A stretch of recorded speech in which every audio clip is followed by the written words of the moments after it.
Hello student, प्यारे बच्चों, कैसे हो? आई होप आप स्वस्थ होंगे, मस्त होंगे, व्यस्त होंगे। मैंने आपसे वादा किया था कि मैं बहुत ही जल्दी कुछ महत्वपूर्ण परीक्षा उपयोगी प्रश्नों के साथ आपके सामने हाजिर होऊंगा। तो आइए, मैं आ गया महत्वपूर्ण प्रश्न लेके। कक्षा 10वीं गणित बोर्ड परीक्षा की दृष्टि से महत्वपूर्ण प्रश्न लेके आपके सामने हाजिर हूँ। मैं ये वृत्त से संबंधित 3 क्वेश्चन आपको बताऊंगा। I am sure in this point, in 3 question में एक क्वेश्चन आना ही है, चाहे स्टैंडर्ड में आए चाहे बेसिक में आए। मैं ये इतने दावे से इसलिए कह रहा हूं कि पिछले वर्षों में ये प्रश्न आए हैं, पहला। और दूसरा ये कि ये प्रश्नों की क्वालिटी है। मैं ये नहीं कहता कि आपके गणित में अन्य प्रश्न इंपॉर्टेंट नहीं है, लेकिन मैं अपने अनुभव से कहता हूं कि ये 3 प्रश्न निश्चित रूप से परीक्षा में आने ही हैं, चाहे स्टैंडर्ड में आए, चाहे बेसिक में आए, चाहे स्टैंडर्ड मैथ में आए।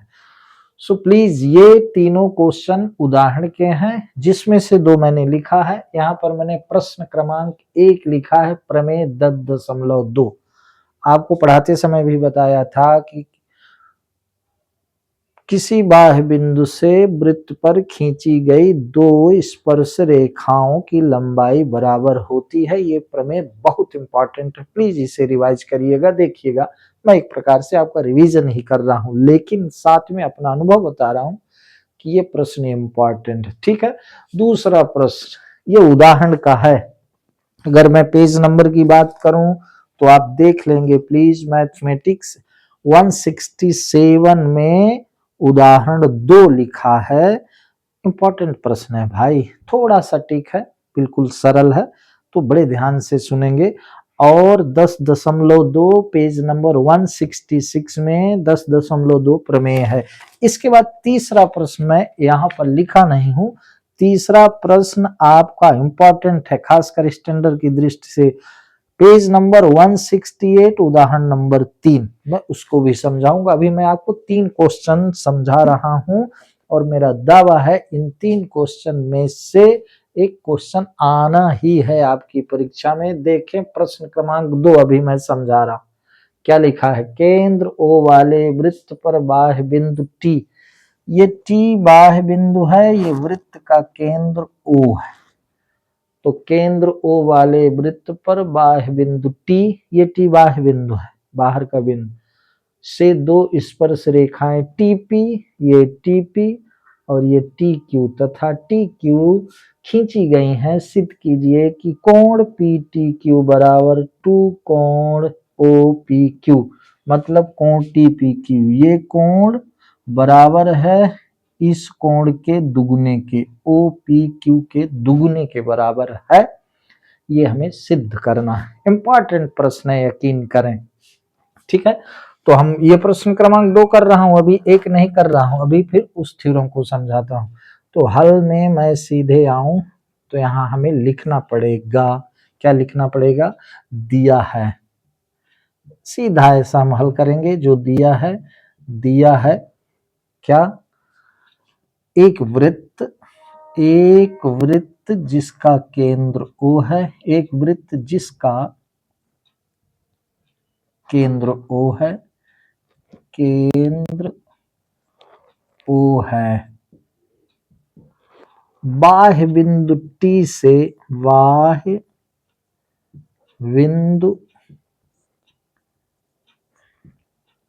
T से 2 स्पर्श रेखाएं, 2 स्पर्श रेखाएं, 2 स्पर्श रेखाएं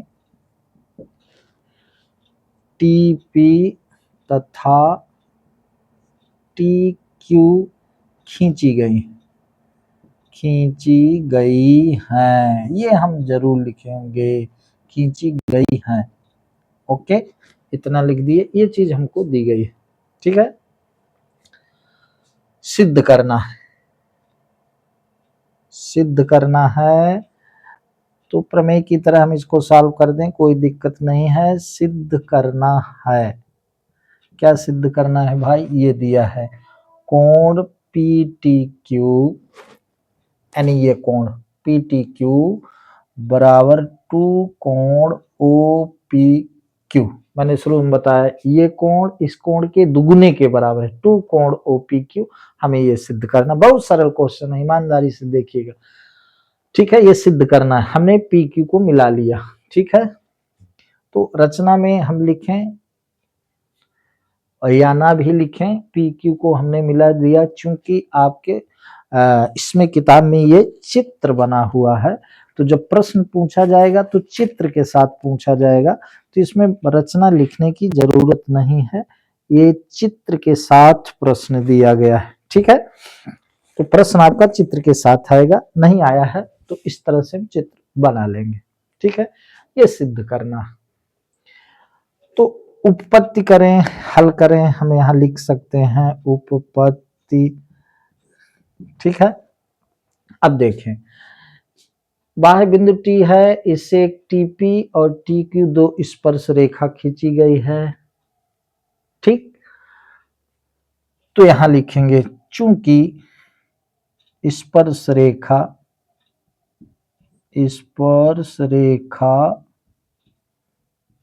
टीपी तथा टी क्यू के स्पर्श बिंदु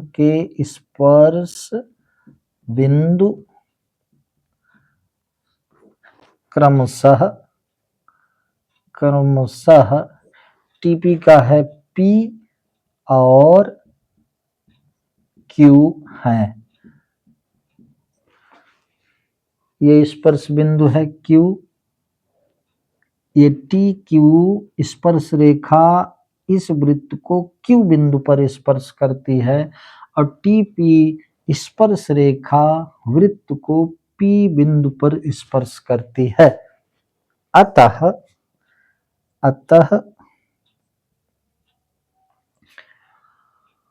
OP perpendicular TP, OP perpendicular TP, ये प्रमेय किस 10.1 से, प्रमेय 10.1 कहती है स्पर्श रेखा के स्पर्श बिंदु से जाने वाली त्रिज्या स्पर्श रेखा पर लंबवत होती है, यानी ओपी परपेंडिकुलर टीपी या कि टीपी परपेंडिकुलर ओपी, ये दोनों बातें सही। ठीक है, इसका मतलब ये हुआ परपेंडिकुलर है तो ये कोण 90 डिग्री का होगा।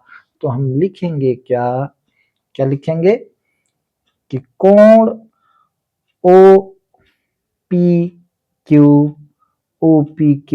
धन कोण टी पी क्यू, देखें ये कोण और ये कोण दोनों कोण मिलकर 90 डिग्री है, तो हम लिखेंगे कोण ओ पी क्यू धन कोण टी पी क्यू बराबर 90 डिग्री, इसको हम मान लेंगे फर्स्ट केस। ठीक है, ओ पी टी पूरा कोण 90 डिग्री का है और ये दोनों मिलकर 90 डिग्री के, चूंकि ओ पी टी में ओ पी क्यू है और टी पी क्यू है, ये दोनों कोण मिलकर के 90 डिग्री के, हम सीधे लिख लेंगे ओ पी क्यू धन कोण टी पी क्यू बराबर 90 डिग्री। हमें ये सिद्ध करने में हमें एक चीज ध्यान देना चाहिए, जैसे सिद्ध क्या करना है P T Q O P Q, तो हम उनको दृष्टि करके उन पर ध्यान दे करके हम चीजों को लिखेंगे नियमता। हमने लिखा ओ पी क्यू धन टी पी क्यू बराबर 90 डिग्री। ओके, अब आगे, अब देखें आप त्रिभुज टी पी क्यू में चूंकि टीपी बराबर टी क्यू है, ये 10.2 प्रमेय कहती है कि वृत्त के बाह्य बिंदु से किसी बाह्य बिंदु से वृत्त पर खींची गई दो स्पर्श रेखाएं बराबर होती हैं। तो ये जो टी पी क्यू एंगल, ये ट्रायंगल यानी जो त्रिभुज दिख रहा है, ये समबाहु त्रिभुज है। क्यों? क्योंकि टी पी टी क्यू के बराबर है। क्यों बराबर है? थ्योरम से किसी बाह्य बिंदु से वृत्त पर खींची गई दो स्पर्श रेखाएं बराबर होती हैं। ठीक है, अब चूंकि त्रिभुज टीपीक्यू एक समबाहु त्रिभुज है, समबाहु त्रिभुज है,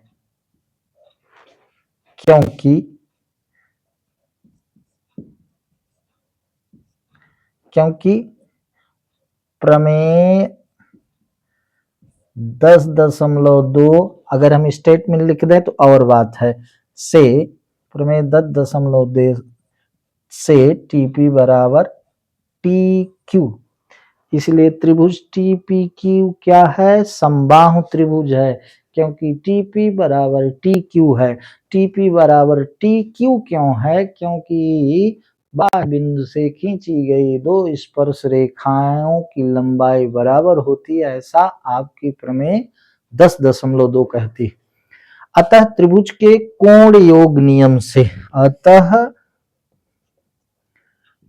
त्रिभुज के कोण योग नियम से, ट्रायंगल एंगल सम प्रॉपर्टी जिसको हम कहते हैं, नियम से, ठीक है। तो त्रिभुज के कोण नियम से क्या, त्रिभुज के तीनों कोणों का योग 180 डिग्री होता है, आप ये जानते हैं। तो अब हम इसमें चूंकि 90 डिग्री आ चुका है, अब त्रिभुज के तीनों कोणों का योग 180 डिग्री होता है, तो अब हम वो लिखेंगे, धीरे धीरे उसकी ओर जा रहे हैं। और जब इसको पी टी क्यू लिखेंगे तो इसमें ये पी टी क्यू भी आ जाएगा, तब हम लिखेंगे कि कोण, सॉरी इसको मैं मिटा देता हूं भाई, मिटाने वाला कहाँ गया, ये रहा, ठीक है।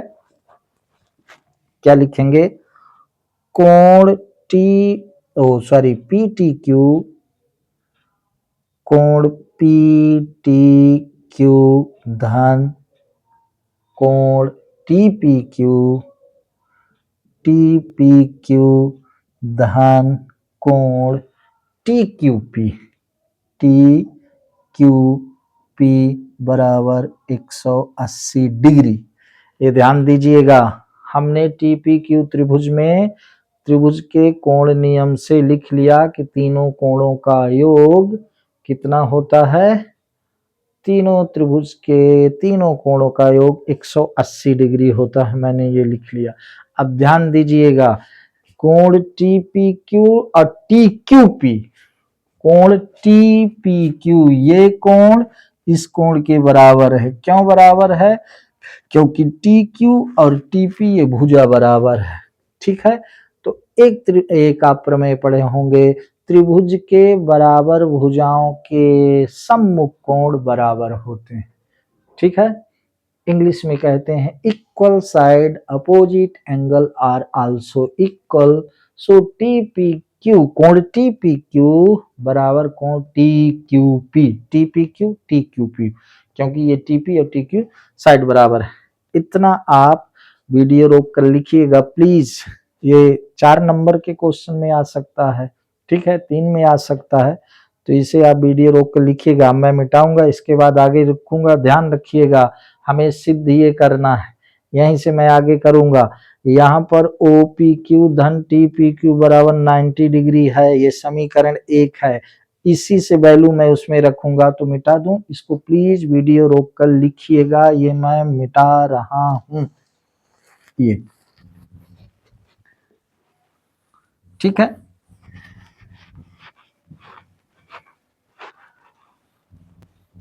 ये मैं मिटा दिया। आपको सिद्ध क्या करना है, सामने लिखा हुआ है, क्या सामने लिखा हुआ ये हमको प्रूव करना है, अभी आ जाएगा। ध्यान दें, यहां से मैं समझा रहा हूं कि पहला समीकरण क्या था, एंगल ओ पी क्यू धन angle T P Q is equal to 90 degree, ये हमारा पहला समीकरण था, ठीक है। इसका काम होगा आगे। फिर हमने लिखा था, वहां मैं पहुंच गया हूं, फिर हमने क्या लिखा था, अब उसके आगे ये मैंने लिख लिया, काहे के लिए भाई, कि ये आपको ध्यान रहे, ठीक। या तो आप उससे देखिएगा। अब हम वहां लिख चुके थे, आप कंफ्यूज हो जाएंगे, उसके आगे से लिखते हैं। उसके आगे से जहां मैंने ये लिखा था, तो हमने लिखा था कोण T P T Q, P T Q धन कोण टी पी क्यू धन कोण टी क्यू पी बराबर 180 डिग्री, यहां तक मैंने लिखा था। ठीक है, ये दोनों एंगल बराबर है, दोनों कोण बराबर है। अभी मैंने पहले समीकरण में टी पी क्यू लिखा था, इसी का काम है। चूंकि टी पी क्यू और टी क्यू पी बराबर है, तो टी क्यू पी के स्थान पर हम टी पी क्यू लिख सकते हैं। तो यहां लिखेंगे एंगल पी टी क्यू धन एंगल टी पी क्यू धन एंगल टी पी क्यू बराबर 180 डिग्री। ध्यान दीजिएगा, इतना इसमें समझना है। टी पी क्यू और टी क्यू पी, यानी ये एंगल इस एंगल के बराबर है। हमने इस एंगल के स्थान पर इस एंगल को लिख लिया, इस एंगल को लिख लिया, तो ये हो गया एंगल पी टी क्यू धन 2 एंगल टी पी क्यू बराबर 180 डिग्री। ये हो गया second equation. T P Q तो 2 टी पी क्यू, बात समझ में आई? इतना इसमें समझना है। अब वहां पर हमने लिखा था ओ पी क्यू धन टी पी क्यू बराबर 90 डिग्री। ठीक है, हमारा क्या था? हमारा पहली समीकरण था angle O P Q plus angle T P Q बराबर 90 डिग्री, ये था ना। तो अब हम टी पी क्यू लिख सकते हैं, कोण टी पी क्यू बराबर 90 डिग्री ऋण कोण ओ पी क्यू। ये पहला समीकरण हमने बनाया था, उसको हम इस तरह लिख सकते हैं, टी पी क्यू बराबर 90 डिग्री, ये ट्रांसपोज हो गया तो उधर चला गया। ठीक है, तो अब यहां हम आगे लिखेंगे कि समीकरण 1 से कोण टी पी क्यू का मान समीकरण 1 में रखने पर, समीकरण 2 में रखने पर, सॉरी 2 में रखने पर ये हम लिख देंगे। ठीक है, समीकरण 2 में ये टी पी क्यू लिखा है, समीकरण 2 में ये टी पी क्यू का मान समीकरण 1 से आया, तो ये टी पी क्यू का मान हम क्या लिख देंगे, यही टी पी क्यू हम लिखेंगे, कोण पी टी क्यू धन 2 कोण T P Q, T P का मान क्या है 90 डिग्री माइनस कोण ओ पी क्यू बराबर 180 डिग्री। अब देख लिए P T Q O P Q, P T Q O P Q, दो चीज आ गई। अब इस दो का हम इसमें गुणा करेंगे, तो कोण पी टी क्यू धन 180 डिग्री, 2 का 90, 2 का 90 में गुणा हुआ, ऋण 2 कोण ओ पी क्यू बराबर 180 डिग्री। यही करेक्ट चीज आपके किताब में बताई गई, अंतर सिर्फ इतना है, मैं थोड़ा विस्तृत समझाया, उसमें शॉर्टकट दिया है, तो आपके समझ में ना आता हो, कोई जरूरी नहीं, बहुत बच्चों के समझ में भी आता होगा, बिल्कुल समझते होंगे कुछ बच्चे, उसको मैंने सरल तरीके से बताया है। ठीक है, तो अब देखें ये 180 उधर जाएगा तो माइनस में हो जाएगा, तो अगर आप समझते हैं तो स्टेप शॉर्ट कर सकते हैं, परीक्षा में आपको टाइम कम लगे तो आप इसको शॉर्ट भी कर सकते हैं। ये इधर प्लस में है, इधर भी ये प्लस में है, बीच में बराबर है, तो ये दोनों कट जाएंगे।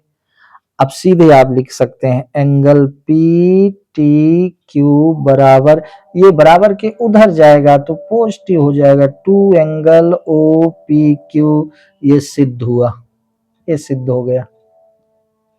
ओके, ये सिद्ध हो गया। अब इसी स्टेप को समझाने के लिए हम बढ़ा के लिख सकते थे, हम इसको एक बार ट्रांसपोज करते उधर जाता -180 होता, तो ये अगर आप समझते हैं तो आप इसको शॉर्ट कर दीजिएगा। मेन इसके थीम को समझना है, ठीक है, कि कैसे हम लिखते हैं। तो इस तरह से ये प्रश्न आपको बड़ा लगना नहीं चाहिए। ये समझाने के लिए मैं थोड़ा सा विस्तृत लिखता हूं, समझ में आ जाए तो उसमें आप इसके स्टेप गोल कर सकते हैं, नो डाउट। ठीक है, तो इस तरह से ये प्रश्न, ये चित्र मैं पुनः आपसे कहूंगा बहुत इंपॉर्टेंट प्रश्न है परीक्षा की दृष्टि से। सो प्लीज आप इसको रोकिएगा और इसको जरूर रिवाइज करिएगा और इस वीडियो को अपने मित्रों को जरूर भेजिएगा। तो मैं इसको मिटा दूं, ये पूरा हुआ। अब मैं आपको प्रमेय 10.2 एक बार रिवाइज करके समझाता हूं। ये मैं इसको मिटा दिया भाई, ये मिटा दिया, एक सेकंड में हम। आप देखो बिल्कुल रट जाना चाहिए। प्रमेय 2 बहुत इंपॉर्टेंट, 10.2 प्रमेय बहुत इंपॉर्टेंट है भाई। सिर्फ हमको ध्यान रखना है RHS सर्वांग समता नियम। ठीक है, प्रमेय 2 क्या कहती है आप किताब में देखिएगा। बाह्य बिंदु से वृत्त पर खींची गई 2 स्पर्श रेखाओं की लंबाई बराबर होती है। अगर मैं पढ़ूं तो यही लिखा है 166 पृष्ठ पर, बाह्य बिंदु से वृत्त पर खींची गई स्पर्श रेखाओं की लंबाइयां बराबर होती हैं, ये हमें सिद्ध करना है। ठीक है, इधर देख लें, बाह्य बिंदु ये टी मान लेते हैं से खींची गई ये स्पर्श रेखा, ये टी क्यू और ये टी पी। इस सर्किल का केंद्र, इस वृत्त का केंद्र ओ है। हमारी प्रमेय कहती है 10.2 बाह्य बिंदु से वृत्त पर खींची गई 2 स्पर्श रेखाओं की लंबाइयां बराबर होती है, हमें सिद्ध करना। ठीक है, तो इसमें हम पहले लिखेंगे दिया है। प्रमेय सिद्ध करते हैं तो पहले लिखते हैं दिया। एक वृत्त जिसका केंद्र क्या है भाई, जिसका केंद्र O है। बाह्य बिंदु यहां लिखेंगे, बाह्य बिंदु इधर लिख देते हैं, बाह्य बिंदु T से 2 स्पर्श रेखाएं, 2 स्पर्श रेखाएं, 2 स्पर्श रेखाएं TP और TQ हैं। ठीक है, तो TP का स्पर्श बिंदु P और TQ का स्पर्श बिंदु Q है। ठीक है, यहां लिख दें कि स्पर्श रेखा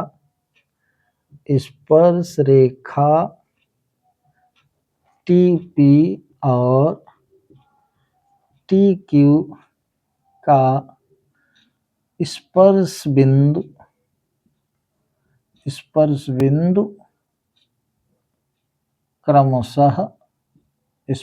क्रमशः कौन कौन है, P तथा Q हैं।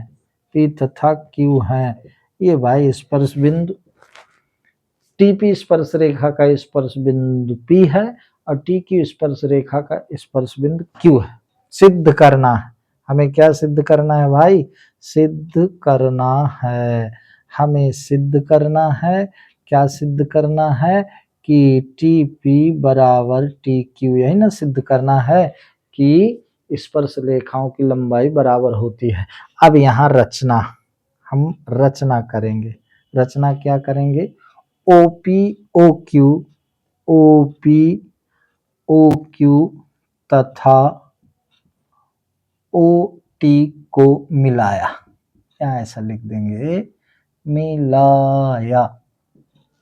देख लें, हमने ये OP को, OQ को और OT को ऐसे मिला दिया। स्पर्श बिंदु और त्रिज्या ये है तो 90 डिग्री, ये भी 90 डिग्री। ठीक है, अब देखें, स्पर्श बिंदु से जाने वाली त्रिज्या स्पर्श रेखा पर लंब होती है, ये भी एक प्रमेय कहती है 10.1। क्या कहती है?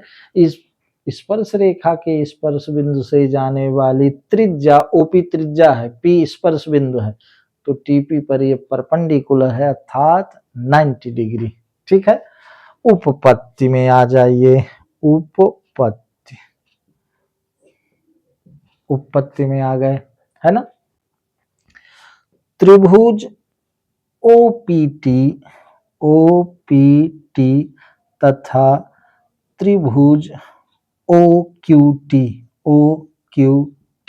में, यानी त्रिभुज ओपीटी ओक्यूटी को हम सर्वांग सम सिद्ध कर दें तो टीपी बराबर टी क्यू, सर्वांग सम करने के बाद आप क्या कहते हैं कि सर्वांग सम त्रिभुज के संगत अवयव बराबर होते हैं, संगत कोण संगत भुजाएं बराबर होती, उससे टीपी और टी क्यू बराबर हो जाएगा। ठीक है, तो हम ओपीटी ओक्यूटी को लेकर चल रहे हैं। ठीक है, तो कोण ओपीटी बराबर कोण ओक्यूटी। क्यों भाई यहाँ रीजन लिखेंगे, रीजन क्या लिखेंगे? लिखेंगे प्रमेय 10.1 से, ठीक है, प्रत्येक 90 डिग्री, प्रत्येक 90 डिग्री। ठीक है, प्रमेय 10.1। मैं बेहतर ये मानता हूं कि इधर आप वो प्रमेय का स्टेटमेंट कथन ही लिख दें। क्या? स्पर्श रेखा के स्पर्श बिंदु से जाने वाली त्रिज्या स्पर्श रेखा पर लंब होती है, यानी आप इसको लिख सकते हैं ओपी परपेंडिकुलर टीपी और O Q perpendicular T Q, इसको आप ऐसा लिख सकते हैं।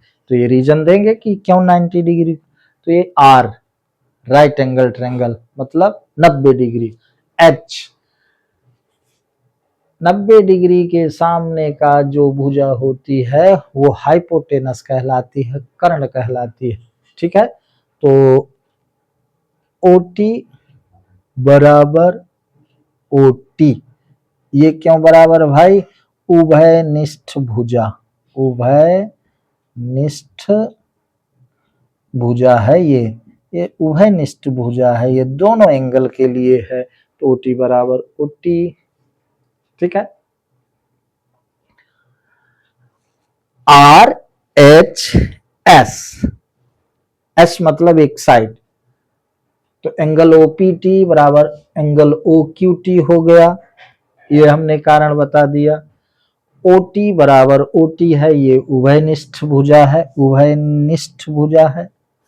अब ओपी बराबर ओक्यू, ओपी बराबर ओक्यू, क्यों भाई? वृत्त की त्रिज्याएं हैं, वृत्त की त्रिज्याएं, वृत्त की सभी त्रिज्याएं आपस में बराबर होती हैं बंधु, सभी त्रिज्याएं आपस में बराबर होती।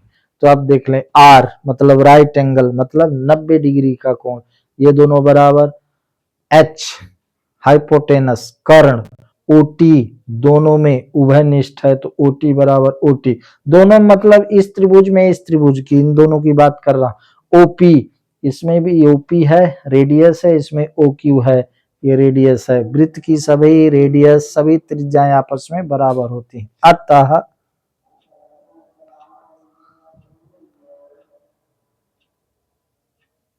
आर एच एस सर्वांगता समकोण कर्ण भुजा, आप हिंदी में ऐसा भी लिख सकते हैं, समकोण कर्ण भुजा सर्वांग समता से, हिंदी में है तो हिंदी में लिख दें, आरएचएस लिख दें तो वो भी कोई दिक्कत नहीं, मैं लिख देता हूं समकोण, समकोण कर्ण भुजा सर्वांग समता नियम से, सर्वांग समता से त्रिभुज ओपीटी सर्वांग सम त्रिभुज ओ क्यू पी। सर्वांग सम हो गए। अतः सीधे लिख दें, अतः टी पी बराबर टी क्यू सर्वांग सम त्रिभुज के संगत अवयव बराबर होते हैं। यहाँ रीजन लिख दें। क्या रीजन लिख दें? आप शॉर्ट में कर लिख सकते हैं, सी पी सी टी ये भी लिख सकते हैं। ये आप लिख दीजिए, सिद्ध हुआ, बस खत्म, सिद्ध हुआ। सर्वांग सम त्रिभुज के संगत अवयव, तो त्रिभुज के संगत अवयव कौन है? संगत भुजाएं, संगत कोण, ठीक है।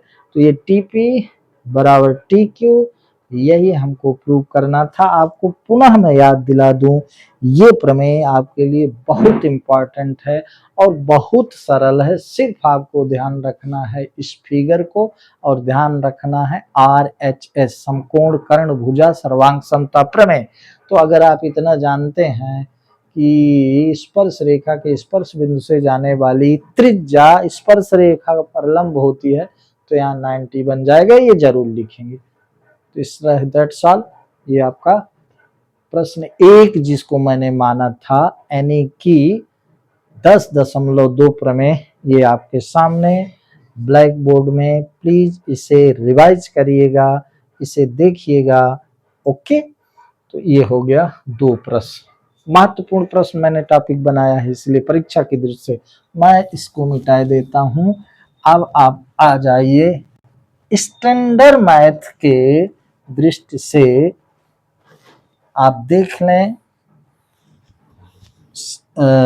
स्टैंडर्ड मैथमेटिक्स में ये क्वेश्चन आ सकता है, बड़ा इंपॉर्टेंट क्वेश्चन है, थोड़ा सा उसमें समझना है बस।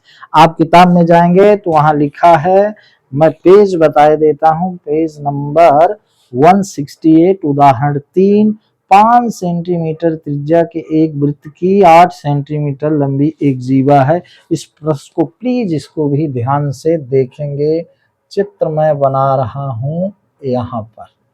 ओके, ये यहां से ये टी है, एक ऐसे गई और एक ऐसे गई, ये तो यहाँ पर ये P पर और यहाँ पर ये Q पर स्पर्श करती है, तो इसको हम ऐसे मिला देते हैं बंधु। ये वृत्त का केंद्र O है भाई, ठीक है, आपके आकृति में बना हुआ है, आपके प्रश्न में ये आकृति भी दिया है। ये OT को ऐसे मिला देंगे, ठीक है। और फिर ये जो OP है भाई, ये दी है आपकी 5 सेंटीमीटर, और PQ आपका दिया है 8 सेंटीमीटर। यहाँ पर R बिंदु पर OT PQ को इंटरसेक्ट करता है। अभी इंटरसेक्ट की बात करें, ठीक है। तो मेरे भाई इस चित्र में PQ की लंबाई दी गई है, तो दिया क्या है आप प्रश्न पढ़िएगा प्लीज। 5 सेंटीमीटर त्रिज्या वाले के एक वृत्त की 8 सेंटीमीटर लंबी एक जीवा PQ है। P और Q स्पर्श रेखाएं परस्पर एक बिंदु T पर प्रतिच्छेद करती हैं।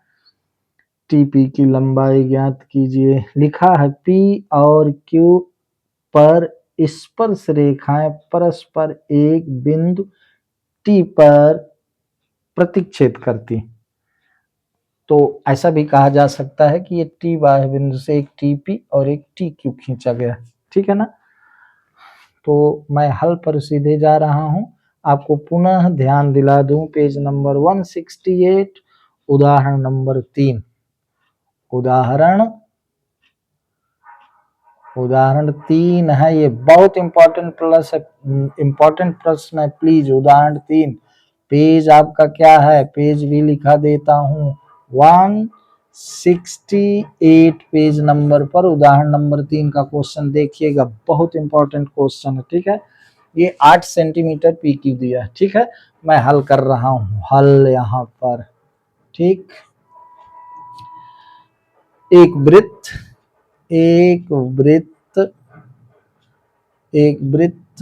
जिसका केंद्र O है, एक वृत्त जिसका केंद्र O है, ठीक है।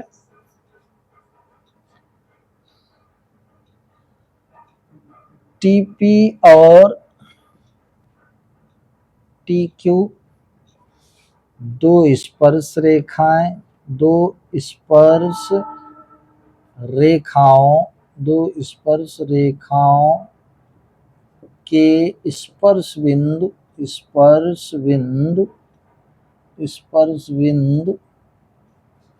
क्रमशः TQ है। ये PQ स्पर्श, ये P स्पर्श बिंदु है, ये Q स्पर्श बिंदु, ठीक है। तो त्रिज्या OP बराबर 5 सेंटीमीटर ये दिया है, जीवा PQ बराबर 8 सेंटीमीटर इतनी चीज दी गई है ना। ज्ञात क्या करना है, ज्ञात करना है, क्या ज्ञात करना है भाई, ज्ञात करना है TP की लंबाई, TP की लंबाई हमें ज्ञात करनी है। ध्यान से सुनिएगा, TP की लंबाई क्या है, ठीक है।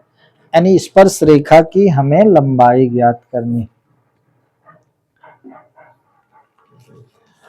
अब एक चीज आपको बता दूं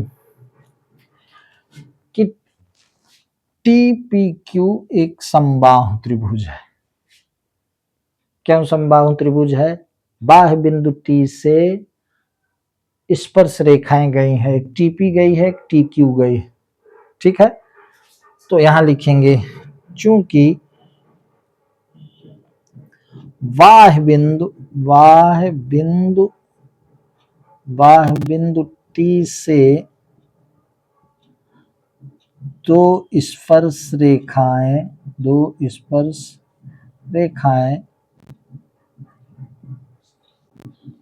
TP तथा TQ हैं, अतः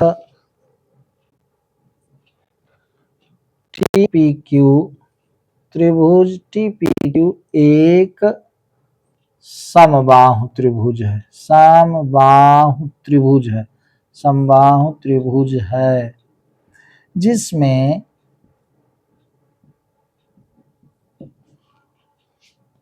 OT कोणार्धक है, ठीक है। OT क्या है, OT आपका कोणार्धक है, यानी कि कोण को आधे आधे भाग में बांटने वाला, ये कोण इस कोण के बराबर, OT कोणार्धक है। किसी भी समबाहु त्रिभुज में समबाहु को मिलाने वाले इस वर्टेक्स पर शीर्ष से अगर एक कोणार्धक खींचा जाए तो वो समभुजा को 90 डिग्री पर बांटता, 90 डिग्री पर प्रतिच्छेद करता, ठीक है।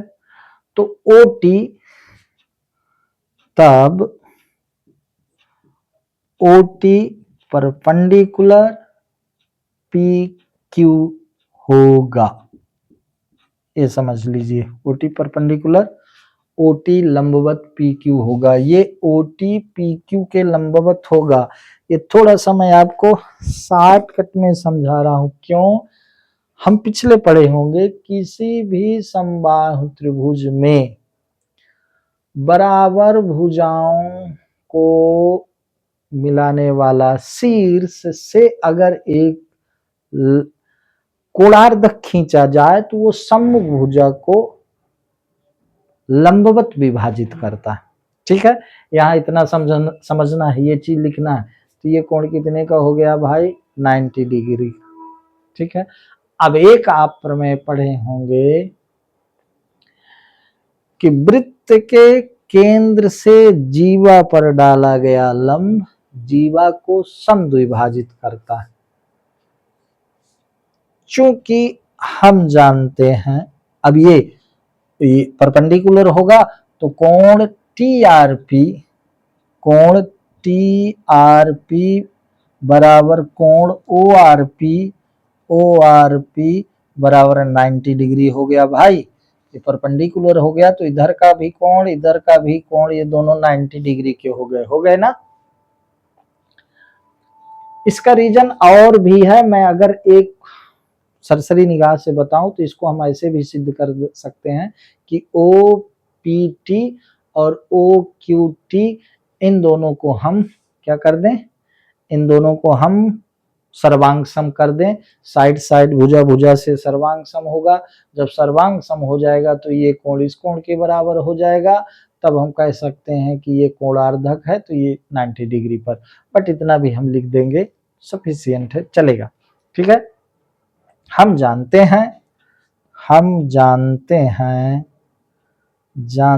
हैं कि वृत्त के केंद्र से जीवा पर डाला गया लंब जीवा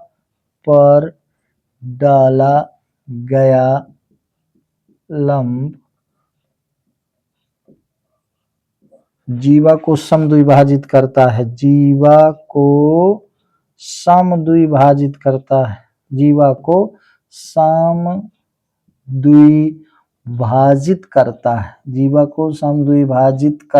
है।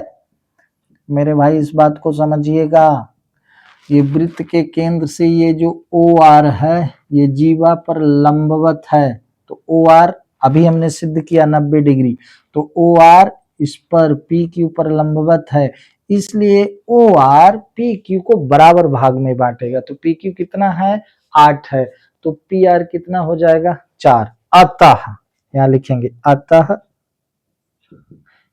PR बराबर QR बराबर 4 सेंटीमीटर।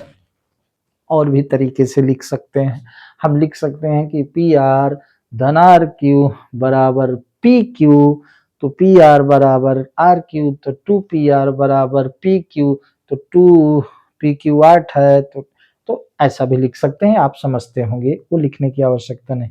ये 4 सेंटीमीटर का PR कितने का हो गया बंधु, PR आपका 4 सेंटीमीटर का हो गया। ठीक है, ध्यान दीजिएगा, PR 4 सेंटीमीटर का हुआ, PQ यहां दिया है 8 सेंटीमीटर वाला।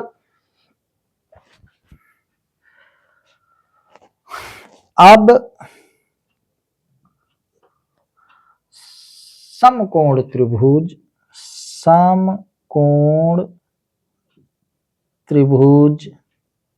अब ये थोड़ा सा आपको विस्तृत लगता होगा भाई, मैं चूंकि पूरा खोल के उसको समझाता हूं तो इसको विस्तृत ना समझिएगा, समझने का प्रयास करिएगा, क्योंकि किसी चीज का शॉर्टकट कोई मेथड ही नहीं होता, गणित का तो शॉर्टकट होता नहीं, हम जब ये चीज जानेंगे तब शॉर्टकट होता है। जैसे मैं चाहूं तो इसमें कई स्टेप गोल कर सकता हूं, मैं तो डायरेक्ट लिख सकता हूं, लेकिन आपके समझ में ना आ जाएगा, नहीं आएगा, इसलिए हमको ये लिखना पड़ेगा।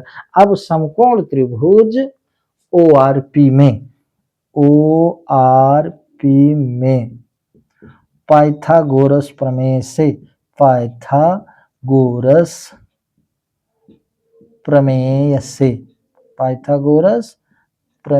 से अब देख लें, ये 90 डिग्री का होगा तो OP स्क्वायर बराबर PR स्क्वायर धन OR स्क्वायर, पाइथागोरस तो समझते हैं, कर्ण का वर्ग बराबर लंब का वर्ग धन आधार का वर्ग। तो कर्ण इसमें OPR में ORP में कर्ण OP है, समझिएगा, तो OP स्क्वायर कर्ण का वर्ग बराबर लंब का वर्ग धन आधार का वर्ग, चाहे आधार का वर्ग धन लंब का वर्ग, एक ही बात है। ठीक है, तो OP आपकी कितनी है 5 का वर्ग बराबर PR कितना है 4 का वर्ग धन OR का वर्ग।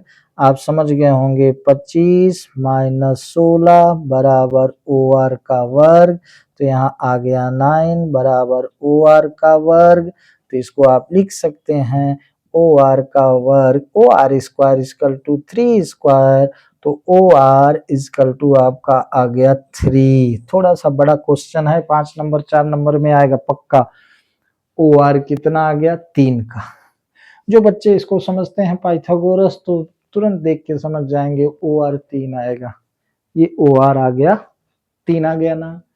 अब ओ आर 3 आ गया, अब हमको टी पी आर और ओ पी आर को सिमिलर कर देना है, तो तुरंत टीपी की वैल्यू आ जाएगी। अब मैं इसको मिटाऊंगा, सो प्लीज आप आगे इसको वीडियो रोकिएगा, इसको लिखिएगा।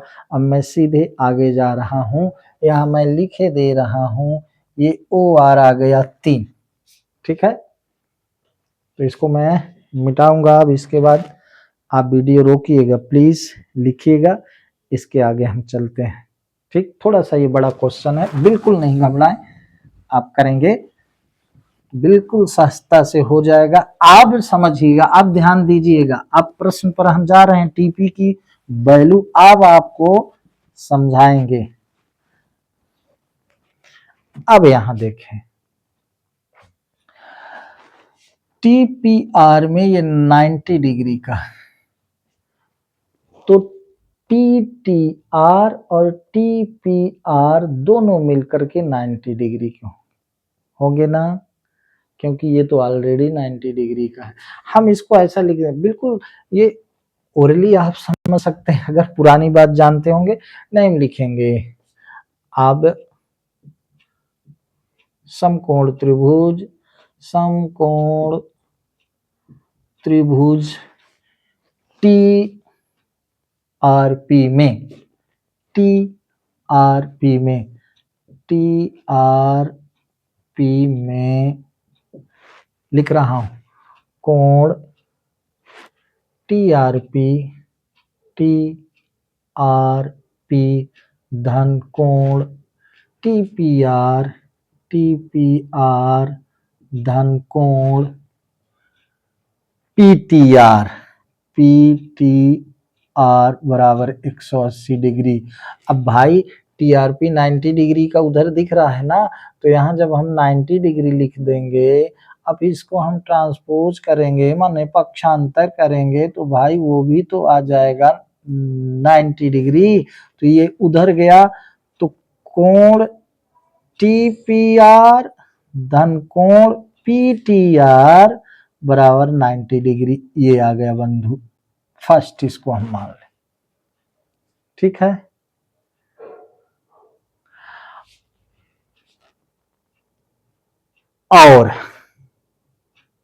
और क्या, और कोण, और चूंकि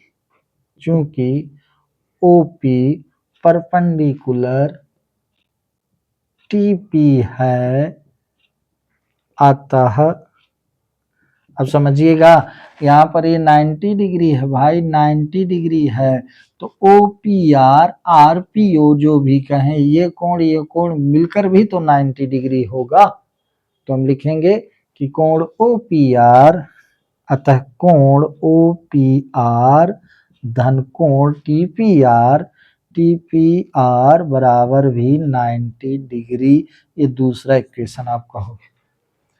अतः समीकरण 1 तथा 2 से, 1 तथा 2 से हमें क्या प्राप्त हुआ भाई, इतने बराबर भी 90 का है, इतने बराबर भी 90 का है, तो ये बराबर है, ये हम लिख सकते हैं।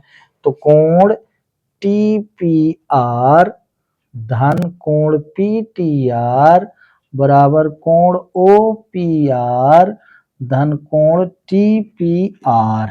अब देखो ये टी पी आर कट गया, तो मिला क्या, कोण पी टी आर बराबर कोण ओ पी आर। ये समझ रहे हो भाई, P T R, P T are, ये कोण ओपीआर इस कोण के बराबर हो गया, ठीक है। और टी पी आर का ये कोण आर पी ओ का इस कोण के बराबर होगा। ठीक, तो चूंकि अगर दो त्रिभुज के दो संगत कोण बराबर हो तो कोण कोण समरूपता नियम से वो समरूप हो जाते हैं। अब ध्यान दीजिएगा, यहां ध्यान दें और चित्र में ध्यान दें। पी टी आर ये कोण किसके बराबर हो गया? ओ पी आर, इस कोण के। किन त्रिभुजों की बात हो रही? P T R O P R. तो इसको लिखेंगे कैसे? अब त्रिभुज, किस किस त्रिभुज की बात कर रहे हैं? T R P T P are. त्रिभुज टी आर पी कहें चाहे टी पी आर कहें, त्रिभुज टी आर पी और त्रिभुज पी आर ओ में, पी आर ओ में। अब देखो भाई, ये टी आर पी और पी आर ओ लिखने का कारण है, कारण समझ लें। अब टी आर पी को आर टी पी लिख सकते थे, पी टी आर भी लिख सकते थे, है ना? लेकिन इनको मैंने ऐसे क्यों लिखा है? वही बात, टी आर पी लिखा, टी आर पी, ठीक, और इसको लिखा पी आर ओ। क्या लिखा? इसको लिखा टी आर पी, फिर इसको लिखा पी आर ओ।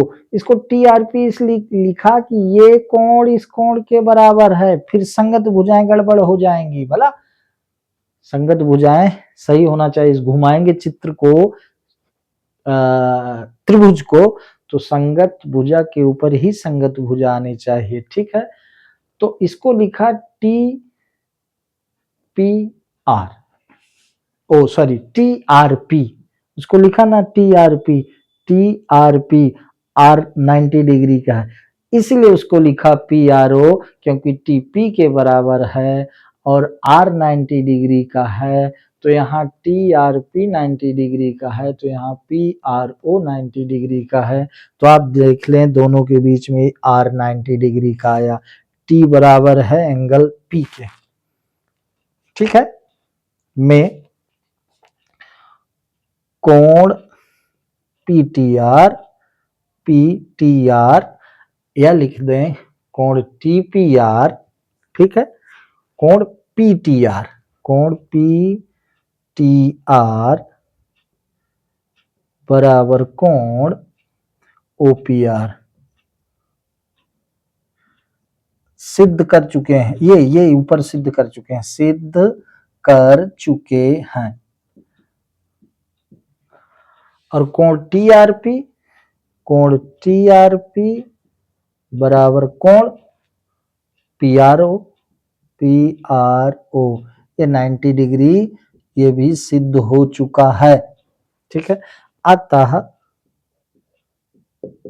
कोण कोण कोण कोण समरूपता से, समरूपता से, कोण कोण समरूपता से, इधर लिख देते हैं त्रिभुज टी आर पी समरूप त्रिभुज ओ पी आर।